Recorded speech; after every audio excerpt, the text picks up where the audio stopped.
Working in content creation related agencies, including my own, I've spoken to hundreds, if not thousands of video editors throughout my time. I've used everything from Fiverr and Upwork to Discord and Facebook to source and hire editors. And after all of this time of sourcing, hiring, working with and firing editors, I've learned a lot about what editors to work with, and I've absolutely learned a lot about what editors to stay away from. Now, obviously, every situation is different. Your situation is most likely not going to match a scenario that I bring up in this video one-to-one, but there are 7 main traits or 7 main types of editors that I've been able to quantify it down to that are the most occurring that you should stay away from. And most editors will not only be one of these 7 kinds, they will oftentimes be a mixture between them, or if you're really unlucky, you'll find someone with all of them. But if you're looking into hiring a video editor and you're unsure what red flags to look out for, or even if you are a editor and you want to become better at your job, this video will probably save you a whole lot of time, because this is time that I've spent learning this and I'm just giving it to you in this video. So the first editor to stay away from is the poor communicator. It's the guy that consistently answers 12 plus hours after check-ins or questions, using poor spelling or disrespectful or unclear messaging in his messages, and the person who's just generally very late at giving updates around if there are missing files, or if he doesn't have access to some files, or if there's been a hiccup, or if he hasn't delivered the project within the set deadline, or whatever it is. The poor communicator will waste your time a lot, and the biggest issue with the poor communicator is that you won't even know what's going on, because if you ask them a question, you'll need to wait at least half a day or even 24 hours before you even get a response. And if you have tight deadlines, which you oftentimes do, especially if you are someone serious about growing, this becomes a huge issue and fast. Obviously, editors are human, and it's very common that you work with someone that has something happen to them that forces them to stay off their computer or phone for an extended period of time in which they can't give you updates or answer you. But it shouldn't become a consistent thing. It shouldn't be every 3rd message you need to wait 12 hours before you get a response. And if you're starting to recognize poor communication in an editor you're trying to work with right now, it's a very good idea to ask them why. Do they have a job on the side that they need to take care of? Did something big happen to them? Is there an issue with their Wi-Fi or whatever it is? Like, it's very important to understand the reason behind why they are so bad at communication. And if the issue is that, you know, they're just lazy, then you have found somebody that's genuinely just a poor communicator. It's somebody that just at their core is bad at the job of editing, because it's a lot more than just sitting at a computer and making cuts when you're working with people. Communication is a humongous part of editing, so it's something to look out for. The second trait to look out for is ego. An editor with ego is not someone you want to work with. It's the type of editor that gets defensive and feels disrespected at feedback instead of actually trying to understand it. And it's the type of person that may seem okay when you start working with them, but that later starts acting in a disrespectful or dismissive way when things don't go as they've planned, basically. And the big issue with having a big ego as an editor is that you are very replaceable. Being an editor is not a unique form of labor. There is an abundance of editors in the world, which means that skill-wise, it's not super hard to replace you, even if you are a really good editor. And the only reason why somebody would go with you over Mike or Benjamin, who's also a good editor, is that they either trust or like you more. And a big ego oftentimes equals a brittle ego. And in turn, if your ego as an editor gets damaged and you start acting in another way than how you initially acted when you started working with your client, that's going to result in them not trusting you anymore, and also in turn not liking you anymore. So your only edge as an editor has disappeared. And the thing about ego too is it's hard to spot until the editor's ego has been breached. And obviously at that point it's too late oftentimes to choose between hiring or not hiring that editor, but it can be another reason to let them go if you have other editors to work with. And it's very important to understand that it exists to begin with, because otherwise it's hard to see why everything is going so poorly with one editor, but with the other editors it's not an issue. It might just be that this editor, who has a similar output to the rest of the editors, just has a much bigger ego, and that's why it's so much harder to communicate with them.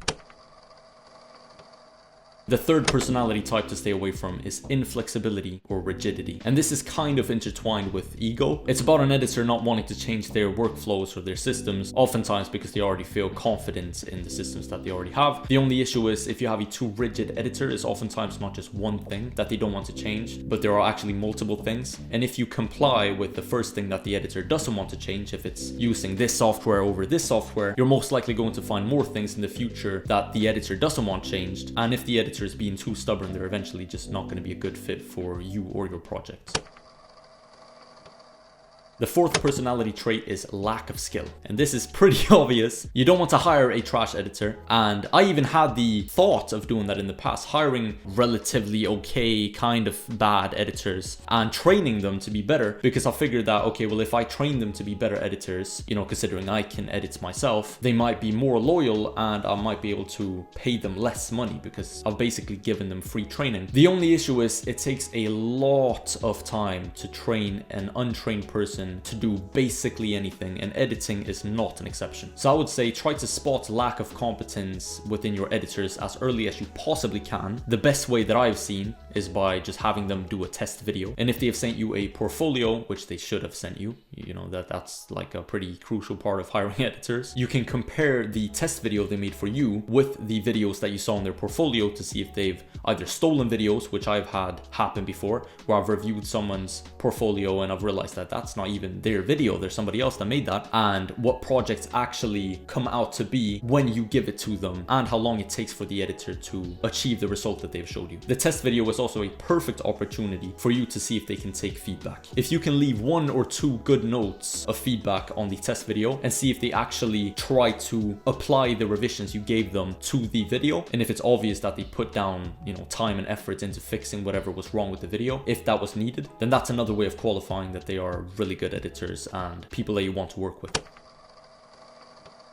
The fifth personality type is disrespect, and this is also pretty obvious. You don't want to work with someone that's disrespectful. This is the editor that acts like or believes that they are running the show, with dismissive, abrupt, and just unclear messaging without explanations. It's also the type of editor that lies to you and will use excuses as to why they delivered on a project after deadline or didn't respond in 24 hours to a message you sent, instead of being upfront with you and telling the truth. Working as a content manager in agencies before, I've seen editors get fired just for disrespectful messaging, where the editors could have delivered and written the exact same information, but just in another way, and they would have gotten to keep their job, basically. This is an incredibly crucial part to being an editor, because you do not want to be a jackass. You know, this comes back to how important it is for you to be liked and trusted as an editor. And if you can't be liked, if you are disrespectful, then it's over. Nobody wants to work with a disrespectful person. It doesn't matter how good they are at the core part of their job, whether that's making cuts in a video and adding effects or whatever it is. If somebody's disrespectful, then don't work with them, because that's going to be a poison that spreads throughout your working relationship and eventually leads towards you having to fire them anyways. The sixth one, am I saying that right? Sixth? The sixth personality trait, I think I said it right, is inattentiveness. It's the editor that doesn't pay attention to feedback and needs to be reminded over and over to fix an issue. I've even worked with editors personally where I've had to repeat myself probably 5 or 6 times, marking down the exact spot in a video where I want this thing changed, and I've outlined exactly what I want changed for them to actually do what I wanted them to do. A simple edit, a simple position change, or whatever it is. These people do exist. Thankfully, they're not super common, but if you find an editor that just cannot implement the revisions you give them, run. They are going to waste your time, they're going to waste your energy, you're going to be frustrated. They can be good at communication, they can be even good at editing, but if they cannot implement feedback, and if you are sure that the feedback you are giving them is clear, obviously, because this might be an issue on your end too, then they are most likely an inattentive personality type and you do not want to work with them. Unless they can fix that issue, or unless you can deliver feedback and revisions in a much clearer way, you want to stay away from these people, because they will suck your soul out of you. The amount of sleepless nights you will spend with bags under your eyes trying to fix issues and videos for the 57th time is going to take you less time to edit a video yourself.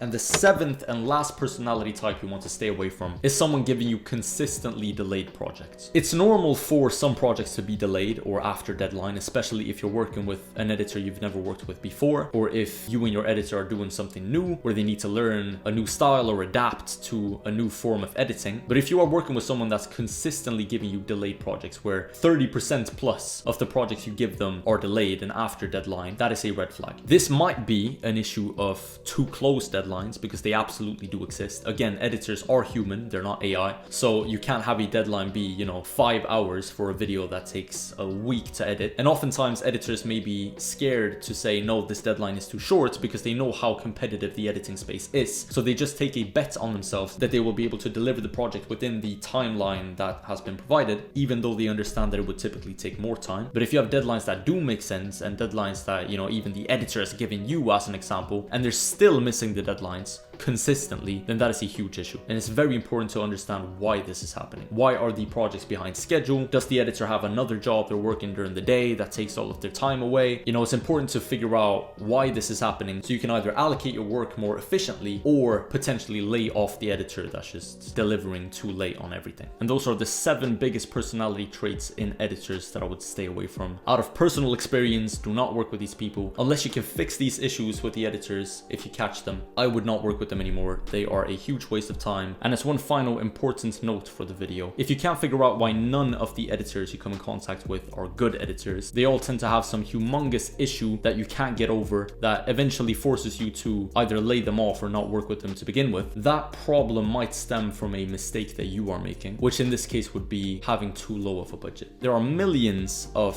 editors in the world. A lot of them are living in third world countries and a lot of them can charge very low prices, but that does not mean that the price of quality is the same. If a 15-year-old kid with CapCut on his old Dell computer can charge you $10 a video, you can't expect a professional editor with 20 years under his belt to charge you similar prices. It's going to be way more expensive, but the most expensive editors also tend to be the best ones. And I will end this video with a quote from Alex Hormozi himself. One of the most expensive mistakes you can make is underpaying your employees.